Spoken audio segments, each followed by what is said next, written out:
প্রিয় বন্ধুরা, আমি শাহজাহান আবদালী, মোহাম্মদপুর, ঢাকা। আজ 1 জানুয়ারি আমাদের পল্লীকবি জসীমউদ্দীনের জন্মদিন।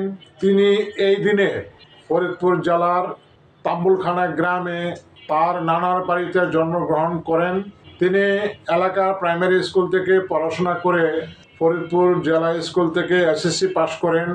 তারপর ফরিদপুর রাজেন্দ্র কলেজ থেকে ইন্টারমিডিয়েট এবং বিএ পাশ করে কলকাতা বিশ্ববিদ্যালয় থেকে বাংলা সাহিত্যে মাস্টার ডিগ্রি লাভ করে তিনি কলকাতা বিশ্ববিদ্যালয়ের অধীনে রামতনু লাহিড়ী ইনস্টিটিউটে ডক্টর দীনেশচন্দ্র সেনের সহকারী হিসাবে যোগ দেন।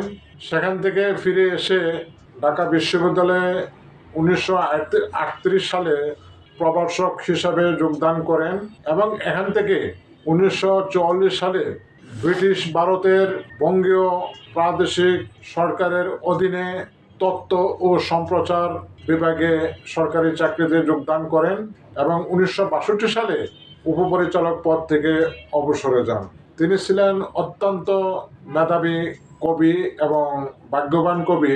তিনি যখন বিএ ক্লাসের ছাত্র তখনই তার কবিতাটি নবম ও দশম শ্রেণীতে পাঠ্যপুস্তকে অন্তর্ভুক্ত হয়েছিল। তার উল্লেখযোগ্য গ্রন্থগুলি হচ্ছে রাখালি, নকশিকাঁথার মাঠ, সুজন বাদিয়ার ঘাট, বোবা কাহিনী এবং গ্রাম বাংলার হাসি গল্প। তার নকশিকাঁথার মাঠ বিশ্বের 33টি ভাষা অনুদিত হয়েছিল। কবি জসীমউদ্দীন সবসময় প্রতিবাদী ছিলেন।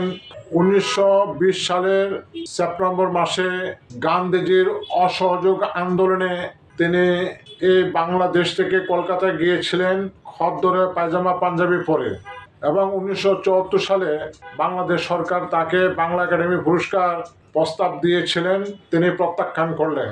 গ্রাম বাংলার সাধারণ মানুষের আঞ্চলিক ভাষার শব্দ তিনি তার কবিতাতে অন্তর্ভুক্ত করেন, সে কারণে তাকে পল্লীকবি বলা হয়।